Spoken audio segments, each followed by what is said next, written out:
영화를 보게 되었으면 마지막 장면에서 The End라는 자막이 나오죠.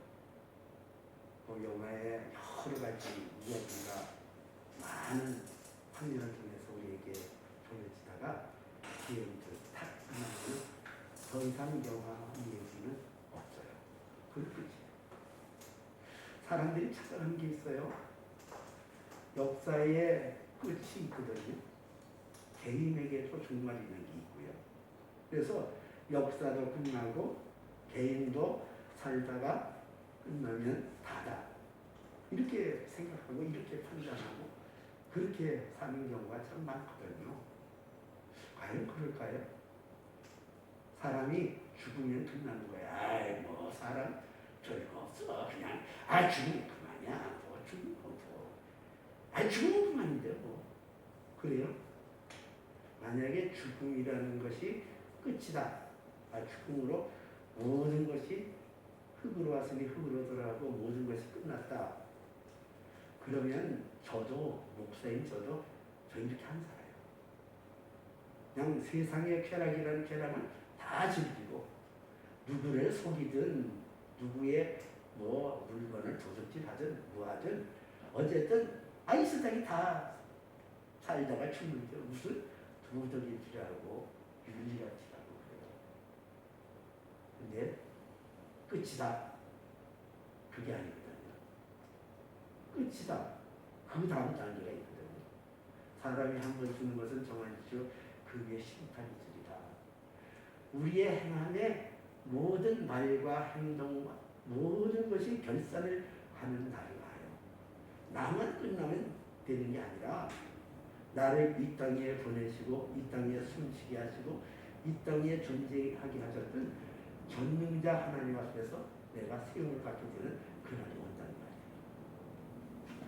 그 하나님이 나를 판단하시고 나를 심판하신다는 거예요. 행한 대로 말한 대로 갚아주신다. 오늘 여기 성경에서도 끝이다라는 사람이 나와요. 야이로의 회장장 야이로의 딸이 죽었다. 예수가 그 야이로와 함께 이야기하는 가운데 회당장 집에 있던 일꾼들이 와서 하는 얘기가 있어요. 당신의 딸이 죽었나이다. 아니 죽었는데 뭐 더 이상 이 선생을 괴롭게 할 이유가 뭐가 있습니까? 그런 내용이에요. 끝이라는 거죠. 죽었으면 끝이잖아요. 디엔드. 죽었으면 끝나는 거지 뭘 더 바라고 무슨 더 기대를 걸어요. 근데 오늘 예수님께서는 두려워하지 말고 믿기만 하라 그러잖아요. 그러면서 예수님께서는 우리에게 이 끝이 아니고 새로운 세계가 있다라는 것을 말씀하기 위하여 세 가지로 우리에게 얘기하고 있어요. 첫째는 두려워하지 말고 믿기만 하라.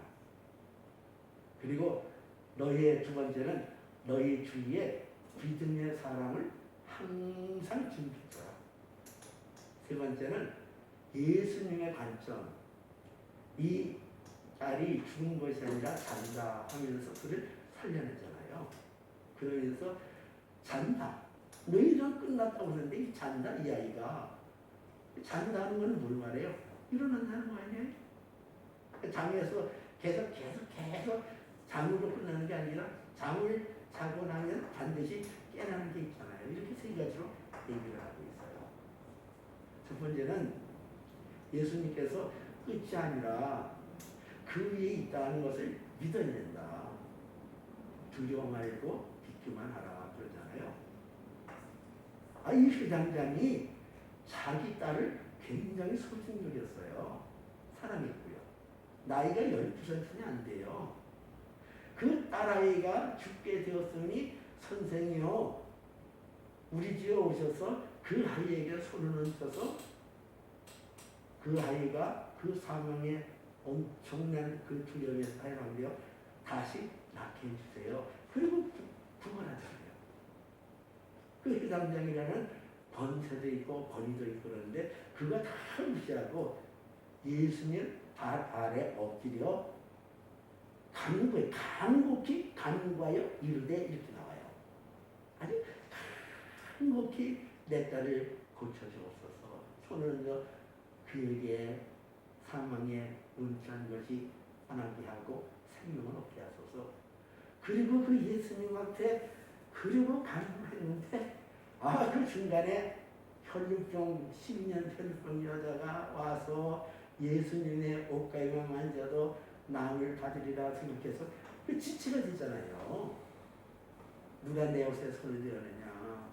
제자들이 아니 많은 무리 중에 어떻게 주님의 옷가위에 손을 댄 것을 알 수가 있습니까? 아니야. 내게 능력을 나가는 것을 내 스스로 곧 알았다. 그러니까 그 여자가 사신하고도 됐지만 그러잖아요. 그냥 이스라엘 선생 앞에 그 부정한 몸으로 옷을 만졌으니 이건 큰일 났다. 어떻게 용케도 알았다. 그러면서 막 그냥 문제가 생기는 것 같고 위기가 생기는 것 같고 막 그런 상황 속에서 이 야이로의 집에 가는 것이 지체가 되었잖아요. 그런 지체가 되어지는 그 상황에서 그 집에 부리던 일꾼이 와서 아유 회장장님 큰일 났어. 애가 끝났어. 죽었어. 그러니 선생을 더 괴롭게 마옵소서. 이 원뜻을 살펴보자면은 모든 것을 우리가 확인했거든요. 아이가 죽었어요. 호흡이 멈췄어요. 심장도 멈췄어요. 그리고 이 죽음이라는 것을 나만 본 게 아니라 오늘 성경에서는 일꾼들이라는 것을 복수명사가 나와요. 여러 다수의 사람들이 눈으로 확인하고 손으로 만져봤고 다 귀로도 들어봤고 숨소리도 안 들리고 이 아이들 아무리 흔들어도 깨어나지도 않고 끝났어요. 죽었어요. 그 뜻이에요. 그러니 뭐 더 이상 선생을 괴롭게 할 이유가 어디 있습니까? 그 내용이거든요. 그러니 이 회장장 마음속에는 얼마나 사실 자기의 노력이 물거품처럼 사라진 것도 속상하지만은 그 예수님이 조금만 좀 내 말을 좀 듣고서 얼른 좀 서둘러 하셨으면 뭔가 달라졌을 텐데 왜 이 예수라는 젊은 분은 그 나의 간구를 그렇게 무시하고 젊은 그 여자에게 시간을 빼줘서 이렇게 되냐? 억울한 생각도 들고 분한 생각을 아마 많은 생각이 교차했을 거예요. 그 모를 리가 없어요. 그 회장장의 모습을 보고 예수님이 모를 리가 없죠. 근데 예수님께서는 그 회장장을 보시고 두려워 말고 믿기만 하라. 아주 간단하게 얘기해요. 두려워 말고. 이 두려움이라는 것이 어디서부터 발생되어졌냐? 창세기 3장 18절 보니까 아담과 하와가 하나님이 먹어서는 안 된다라고 그렇게 이루어졌던 동산 중앙에 선악을 알게 하는 나무의 실과를 먹어버렸어요. 그리고 그들이 그 실과를 먹고 하나님의 말씀을 불순종하고 그 안에 죄가 들어왔잖아요. 이 죄가 들어오면서 이 아담과 하와에게 나타난 현상이 두려움이라는 거죠. 창세기 3장 18절에 보니까 에덴의 동산에도 저녁 때 하나님께서 저들을 부르시니 저들이 두려워하여 이르기를 우리가 벗었으므로 두려워하여 수만나리라 이렇게 나와요. 아니 그들이 벗은 거를 누구 하나 탓하는 사람도 없고 누구 하나 그 벗은 것에 대해서 흉보는 사람은 없었거든요. 그런데 그 아담과 하와가 벌거벗은 것에 대해서 굉장히 수치심을 느끼고 두렵고 떨리는 그런 모습을 가졌다는 얘기예요. 이게 죄의 모습이거든요. 우리 안에 죄가 들어오면 내 주인이 바뀌어요. 죄를 짓는 자마다 마귀에게 속하나니 마귀는 처음부터 범죄합니다. 이렇게 요한일서에 나와 있잖아요. 하나님 앞에 죄를 짓게 되어지면 내 영혼의 소유가 하나님이 아니라 마귀라니까요. 이 마귀는 도적질하고 죽이고 멸망시키려고 하는 이 악한 마귀는 우리 마음을 흔들어놔서 두렵게 하는 마음이 막 긴장되고 막 화가 나고 짜증나고 모든 것이 다 끝나고 내 인생이 여기서 끝났어. 이거 뭐 어떻게 이렇게 한다고요. 지금 예수님께서 이 세상자에게 두려워하지 말고 믿음을 가져라. 이 뜻에는 뭐가 나오냐? 믿음. 너희가 네 지금 눈앞에 있는 하나님 아들 예수 그리스도가 너의 주인이심을 내가 믿어라는 거예요. 흔들리지 말아라. 내 눈에 보이는 바로 눈앞에 있는 내가 너희의 주인이야. 너희의 창조주야. 너를 만드는 자야. 흔들리지 마라. 우리가 하나님 앞에서 두려워하지 않고 흔들림 없는 견고한 믿음을 갖는 데 있어서 가장 중요한 것이 예수님이 나의 주인이심을 고백하는 거거든요. 그렇기 때문에 우리가 마음에 두려움이 찾아오고 마음에 절망이 찾아오고 마음에 근심이 찾아올 때는 예수님이 나의 구원의 주가 되시고 예수님이 나의 인분이시요 예수님이 나의 주님이심을 고백하고 내가 그것을 인정하지 아니함으로 두려워하거든 나의 죄를 용서해 주옵소서 그렇게 기도하는 것이 필요하다. 두 번째는 우리 여기 성경 말씀을 보니까 예수님께서 그 야이로 회당장 집에 들어갈 때에 베드로와 야고보와 야고보의 형제 요한에게는 아무도 따라옴을 허락하지 아니하시고 이 세 사람만 데리고 갔단 말이에요. 근데 성경에서는 이 세 사람을 데리고 갔던 그 장소가 변화산상에서 예수님께서 엘리야와 모세와 더불어 환하게 비치는 그런 영광의 자리에 있을 때도 이 베드로와 요한과 야고보 이 세 사람이 예수님의 모습을 보았다고 한다면 예수님께서 겟세마네 동산에서 땀방울이 변화의 핏방울이 되도록 그렇게 기도할 때도 12 제자들 중에 이 세 명만 데리고 그 자리에 갔다는 얘기예요. 네, 예수님께서는 차별하시는 것 같아요. 뭘로 차별했어요? 믿음의 차원이 다르단 말이에요. 똑같은 12명인데 그 믿음에 차별이 있어요. 데살로니가 선장에서도 믿음은 모든 사람의 것이 아니거든요. 또 고린도전서 10장에도 이 믿음이라는 게 은사로 어떤 얘기는 믿음을 그 은사를 주시는데 그 은사에 따라서 어떤 사람은 강하고 담대한 믿음이 있고 어떤 사람은 작고 연약한 믿음이 있거든요. 근데 하나님께서는 12 제자 중에서 가장 믿음이 있는 베드로와 야고보와 요한을 데리고 지금 야이로의 집에 들어가셨어요.